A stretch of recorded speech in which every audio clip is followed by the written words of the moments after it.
Dear university staff, hello. I want to report an insulting incident that happened to us today. My friends and I were at this building trying to grab some coffee. We were waiting in line, and finally, when it was our turn to order, we stepped forward.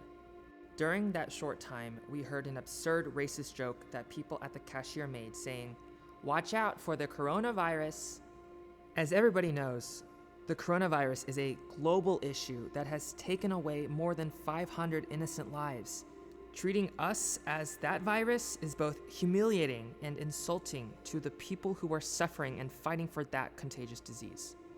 It is very unfortunate that this occurred during the Black History Month, the month that we all believe everybody should not be discriminated by the color of their skin. I hope you examine this issue. We sincerely want an apology for this inconvenience. Sincerely, student. Dear student, thank you for your message. I'm very sorry this happened to you. I would like to meet in person to discuss the situation further. Let me know when you can stop by. Ada. Dear Ada, thank you for your kindness. We were all furious about that incident. However, after knowing that there are people who actually care for minorities like us, it gives us pride, knowing that we chose to come to this school. Again, thank you for offering us options to deal with this matter, but we have decided not to make a scene. Student.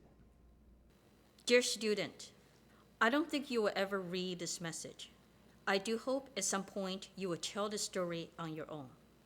I haven't been able to sleep for days since I received your email. That last sentence, "We have decided not to make a scene," hit me hard. That sentence has filled me with sadness. It feels like someone has driven a knife slowly into my heart. I'm not going to die from it, but my heart aches and bleeds with each gentle cut and push. Your message was the first complaint I received, but it was not the first one I have heard. Since the outbreak of the coronavirus, we have seen an increase of hatred toward Chinese people, people of Asian descent, or Asian Americans in general. Physical assaults have taken place, racial slurs hurled, suspicious looks cast, masks put on specifically when Asian people are present. Otherwise, socially conscious people making jokes and references about the virus and Chinese people. Businesses in Chinatown plummeted due to misinformation, xenophobia, and racism. In a world where racism is often seen between black and white, discrimination, prejudice, racism, and xenophobia toward and against Asians are often taken for granted and normalized that even UC at Berkeley briefly posted something online along the line. Xenophobia is a normal response after the outbreak.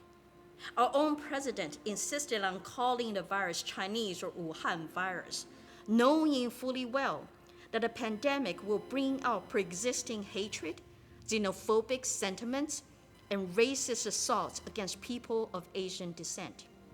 Different universities sent warning emails to students about the virus, yet very few made public statements denouncing anti-Asian racism. We don't label any germ, disease, illness, or virus white when they wiped out Native American tribes. Why do we label coronavirus Asian? This pandemic shows how easily we, as Asian Americans, can go from being model minority to yellow peril in this country within seconds.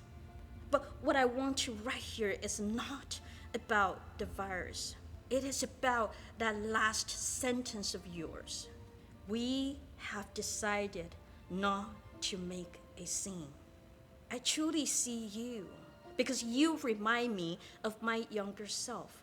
When I used to believe that people would understand where I was coming from and empathize with my position if I were polite enough, respectful enough, articulate enough, or liked enough. And then it dawned on me one day. My degree of politeness, respectfulness, or likability has little to do with whether people can grasp the complexity of issues. For many, They understand them all alone.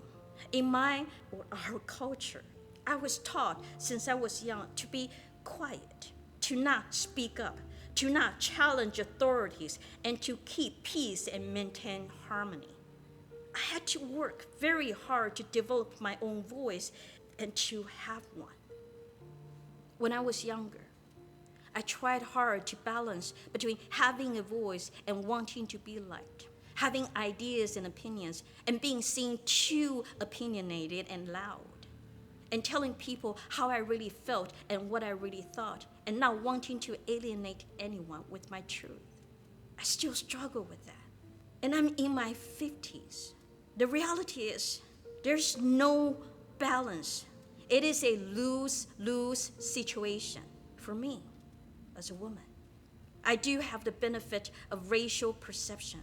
I'm hardly seen as militant or aggressive as an Asian woman, even when I am, compared to a Black woman who can easily be seen as aggressive even when she is simply being assertive.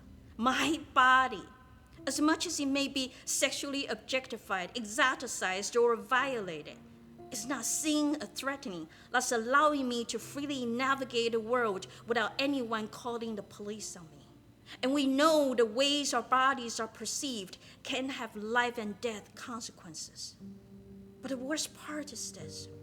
When you don't practice speaking up for yourself, you end up losing the only voice you have, your own. I want you to remember this. Silence can be a strength, but it isn't always a virtue. Being quiet doesn't always bring you peace.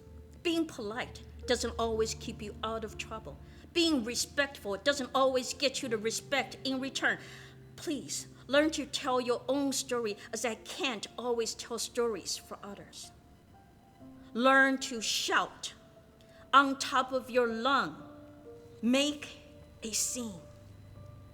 Be the troublemaker.